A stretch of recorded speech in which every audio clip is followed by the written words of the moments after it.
One, what's the address to your emergency? Yes, I'm already outside the house. We got 2 people inside the house who can't get out. Station 3, Station 8, Battalion 1 for notification of a residential structure fire. 95 Hillside Drive, 95 Hillside Drive, Tabor Trace Subdivision, cross stream Mount Tabor Church Road. Engine 3 respond.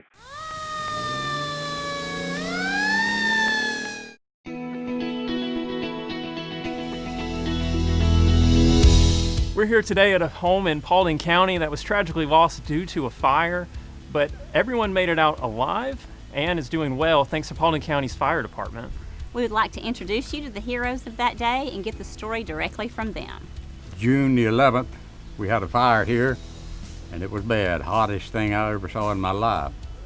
And so they managed to get my great-granddaughter out of one window, and later on they got my wife out from the back bedroom, and I was glad for that to happen. And it was a big relief when that did happen. So I appreciate everything they had done.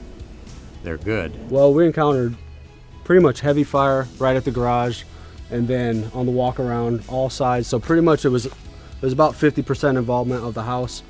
This was the only part that was clear, which happened to be the bedroom side. So, well, actually, we made our first attack. We stretched the line through here, tried to hit it at the origin of the fire in the kitchen, made an initial push. We got backed out due to conditions, and then that's when we went to plan B, spoke with a homeowner, got an exact location, and then we happened to see the 15-year-old girl in that double window right there. We noticed a 15-year-old girl was inside.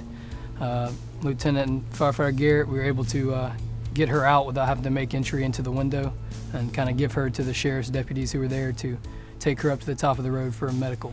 We got done rescuing the younger girl. We looked down and someone placed a ladder at the next window down as the fire was moving. We were standing just ahead of it. Followed Caldwell through that window, which ended up being a bathroom, and we're able to make our way to where the second victim was located. I closed the bedroom door while Firefighter Garrett searching with our thermal imaging camera, try to find the victim. He found her. We kind of met up in the middle of the room. Realized we were probably going to need some help to get her out. She was bedridden. And luckily at that time, I think the squad and the next engine had got there and they came in to help us get her out of a window. The crew that went in right before us had got inside, noticed that there was heavy fire conditions down the hallway, and isolated the room by closing the door, which cut off a lot of the fire and the heat.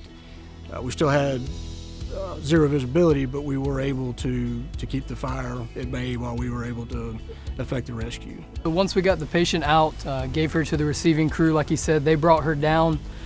Conditions were kind of getting worse in the room, fire above us. It hadn't got into the actual bedroom yet. At that point, as we started to kind of bail out one by one, head first. Once all four of us got out, us two and the receiving crew, we got out and we kind of went to provide medical to her. She'd been drug away from the house since it was still pretty hot. And then, fire was in that room pretty shortly after we had gotten out. So, being the instant command, it was went very well. Guys did their jobs. They did what they were trained to do. We have trained this scenario several times. We couldn't ask for a better set of guys. Stressful, very stressful, but at the same time, it was. I knew that they could do their job, and I had their backs. I want to say is how proud I am of our firefighters. A lot of things they tell you that they train on all these different scenarios, and they've trained for this scenario. But one of the things they can't train for is all the obstacles that they met here when they got on the scene. One of the things is they're at the road and they have to extend hand lines all the way down. Then they are encountering live wires arcing on the road. Then you encountered a child with autism, and then you've got an elderly female that's bedridden. They had to adapt and overcome, and that's what they did. And I'm just so proud of them. I'm proud of all public safety. I know we talk about Team Paulding. We always practice that here at the fire department and the sheriff's office, where they did a fantastic job. The telecommunicators, call takers, they did a good job getting the information to us. I listened to the tapes. The family was very upset. So all in all, it was a team effort, and I'm just so proud to be the fire chief here at Paulding County and have employees like I have.